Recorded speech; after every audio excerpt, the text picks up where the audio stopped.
प्रिय बच्चों, मैं तेज बहादुर सिंह जीव विज्ञान प्रवक्ता पनिया इंटर कॉलेज पनिया बाजार महाराजगंज। प्रिय बच्चों, आज हम इस वीडियो में आपको कक्षा 12 के जैव विकास लेसन के अंतर्गत भाग फर्स्ट का अध्ययन करवाने जा रहे हैं। प्रिय बच्चों, इस भाग के अंतर्गत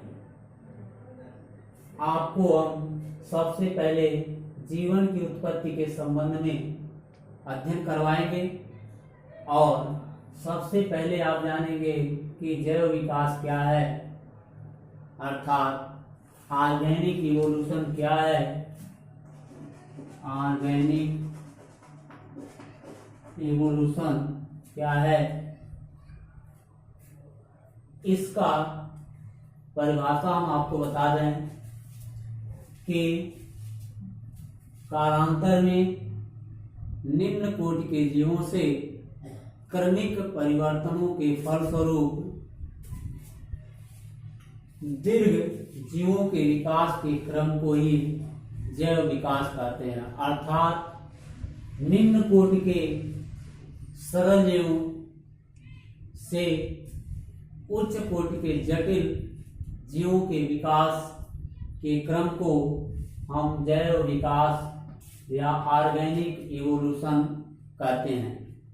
प्रिय बच्चों, इस ऑर्गेनिक इवोल्यूशन में हम आपको इसका केवल परिभाषा आपको बता रहे हैं और इस जैव विकास के अंतर्गत भाग फर्स्ट में हम आपको जीवन की उत्पत्ति से संबंधित विभिन्न प्रकार के भिन्न वैज्ञानिकों के अपने अपने अलग अलग मतों का अध्ययन कराएंगे।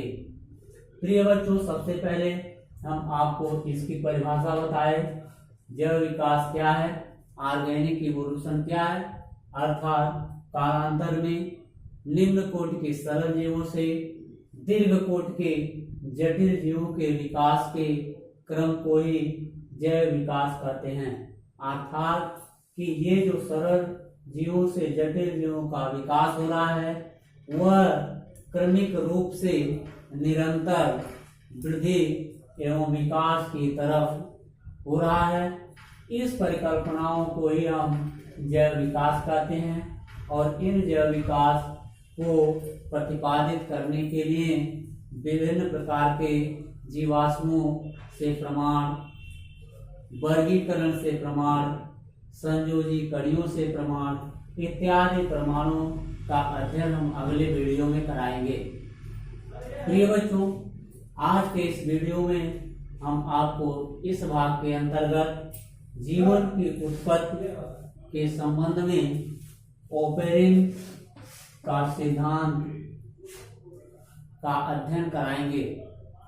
इस जीवन की उत्पत्ति के संबंध में ओपेरिन ने, प्रिय बच्चों, सबसे पहले आप ये जानेंगे कि पृथ्वी पर जीवन की उत्पत्ति किस प्रकार से हुई, कैसे हुई।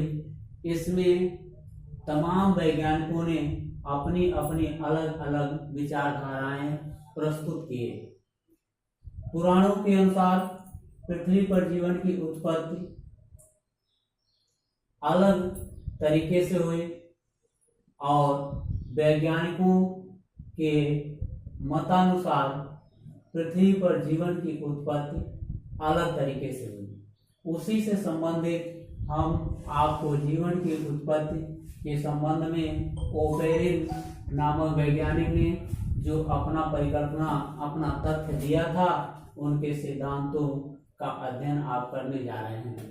प्रिय बच्चों, इस ओपेरिन के सिद्धांत को की खोज एक वैज्ञानिक है जिन्हें हम कहते हैं AI ओपेरिन। AI ओपेरिन ने ये सिद्धांत प्रतिपादित किया था, इसलिए इसे AI के नाम पर AI ओपेरिन के प्रतिपादन करने के आधार पर ही ओपेरिन का सिद्धांत कहते हैं।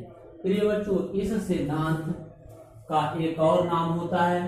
इसे रासायनिक उद्विकास सिद्धांत भी कहते हैं, क्योंकि ये जो ओपेरिन ने ये जो सिद्धांत दिया था, उस सिद्धांत में विभिन्न प्रकार की रासायनिक क्रियाएं हुई थी और उन रासायनिक क्रियाओं का विकास हुआ था, और उसी के आधार पर ये ओपेरिन के सिद्धांत को एक और नाम से हम जानते हैं कि रासायनिक उद्विकास सिद्धांत।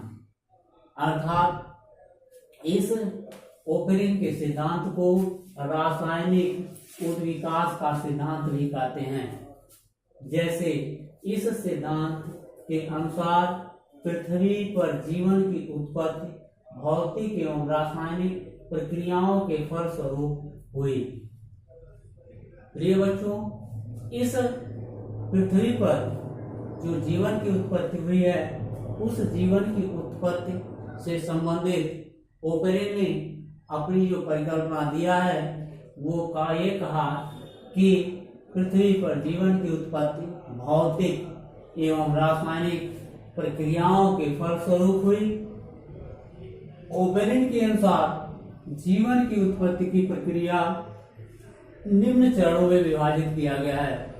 प्रिय बच्चों, ये जो रासायनिक विकास का सिद्धांत है, इस सिद्धांत के अनुसार पृथ्वी पर जीवन की उत्पत्ति भौतिक एवं रासायनिक प्रक्रियाओं के फलस्वरूप हुई।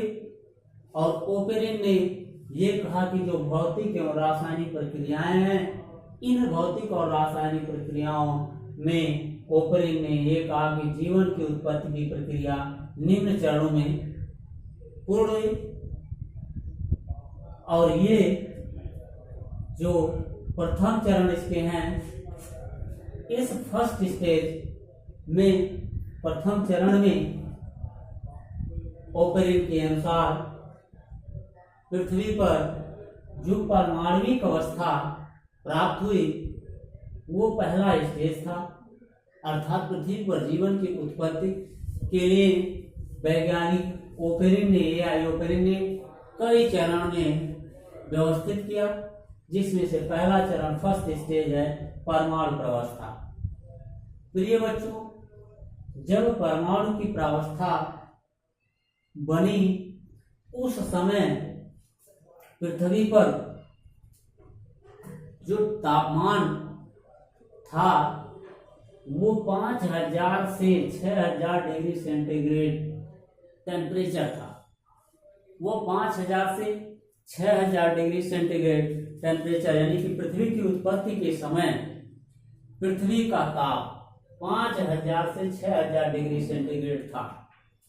और पृथ्वी के ठंडा होने पर भारी तत्वों के निर्माण के फलस्वरूप यहां हमने लिखा है कि पृथ्वी का तापमान 5000 से 6000 डिग्री सेंटीग्रेड था। पृथ्वी के ठंडा होने पर भूक्रोट का निर्माण हुआ, और जब भूक्रोट का निर्माण हो गया तो मध्यम भार वाले परमाणुओं से स्थल मंडल बना, और हल्के परमाणु जैसे हमने यहाँ लिखा ऑक्सीजन, यहाँ लिखा हाइड्रोजन, अर्थात OH तथा नाइट्रोजन, कार्बन आदि से, नाइट्रोजन और कार्बन आदि से वायुमंडल बना। तो ये बच्चों, ये जो फर्स्ट स्टेज है, जब पृथ्वी के ठंडा होने पर भूक्रोट का निर्माण हुआ, उस समय मध्यम भार वाले परमाणुओं से स्थल मंडल का निर्माण हो गया, अर्थात कि स्थल मंडल बन गए। और जो हल्के परमाणु जैसे ऑक्सीजन, हाइड्रोजन, नाइट्रोजन तथा कार्बन आदि थे, इन ऑक्सीजन, हाइड्रोजन, नाइट्रोजन तथा कार्बन से वायुमंडल बना। प्रिय बच्चों, वायुमंडल जब बन गया उसके बाद सेकेंड चरण आ गया। अब आपको इस फर्स्ट चरण में परमाणु प्रावस्था में दो चीजें मिल गई कि उस तीन चीजें मिल गई कि उस समय पृथ्वी का तापमान 5000 से 6000 डिग्री सेंटीग्रेड था।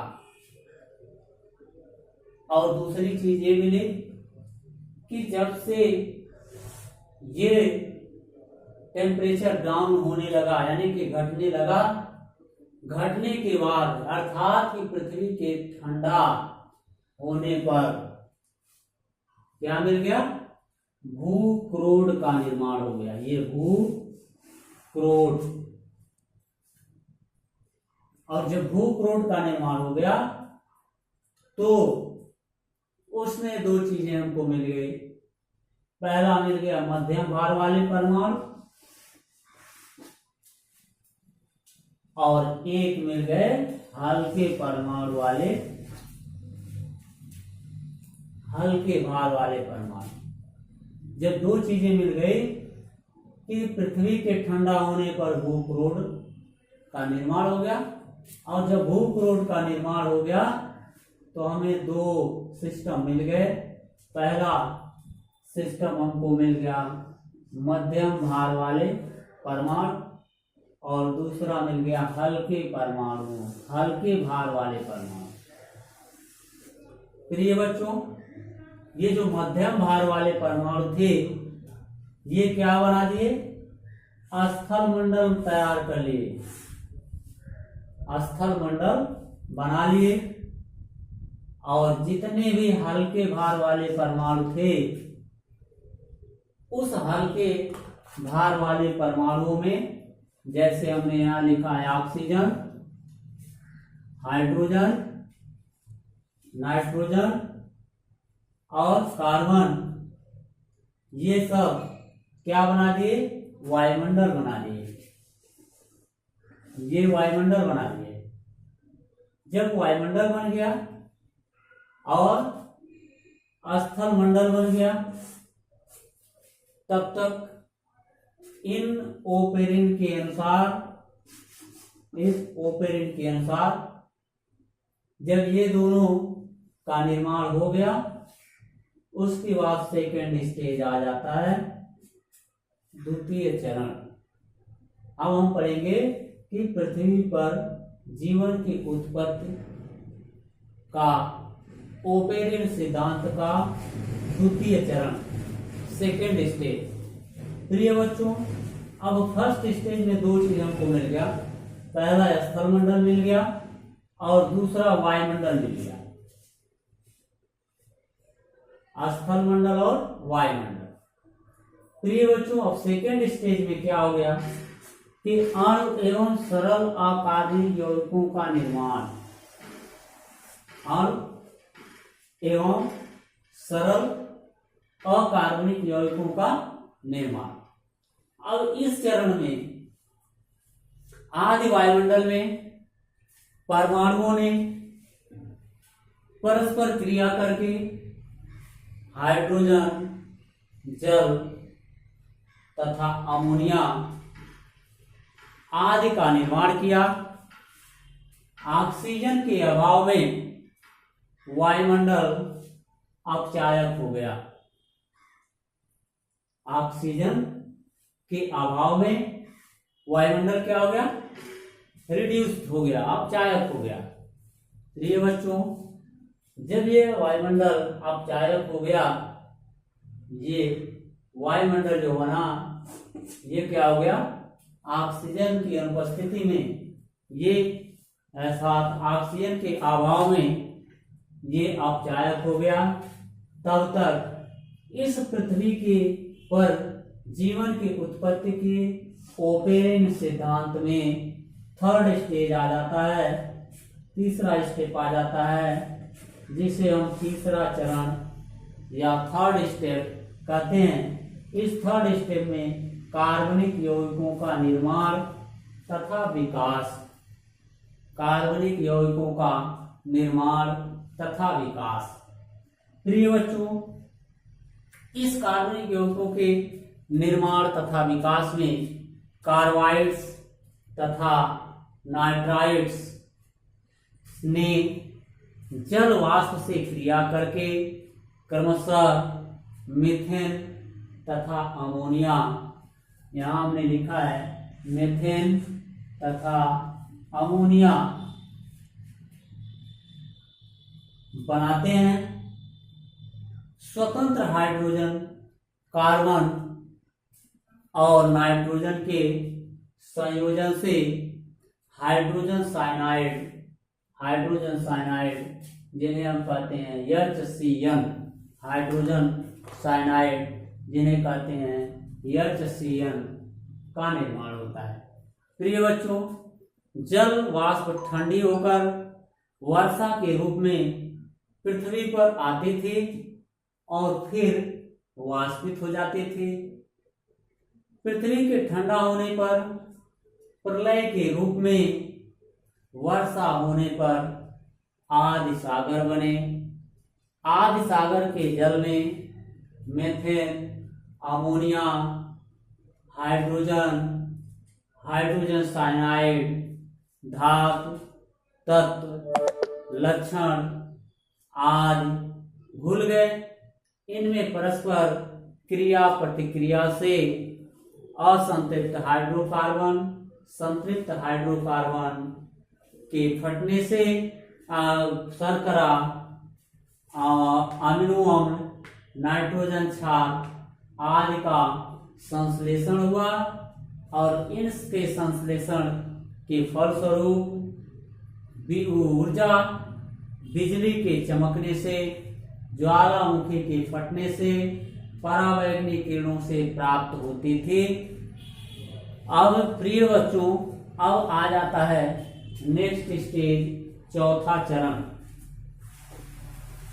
अब इसमें चौथा चरण आ जाता है, फोर्थ स्टेज। इस चौथे चरण में कोई सर्वेट्स का निर्माण होता है। चौथा चरण, इस चौथे चरण में कोई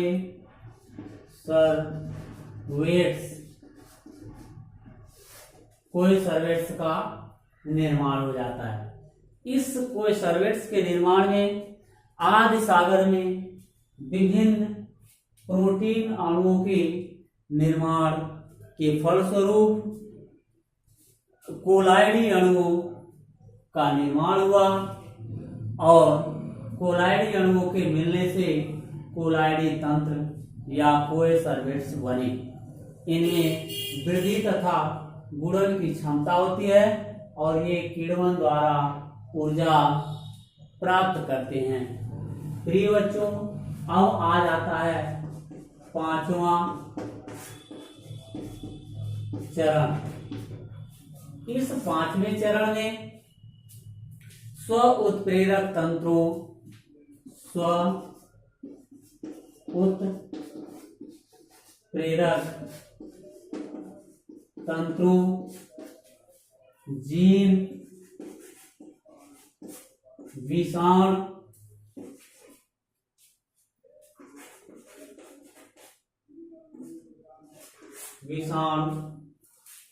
तथा प्रारंभिक विषाणु तथा प्रारंभिक जीवों की उत्पत्ति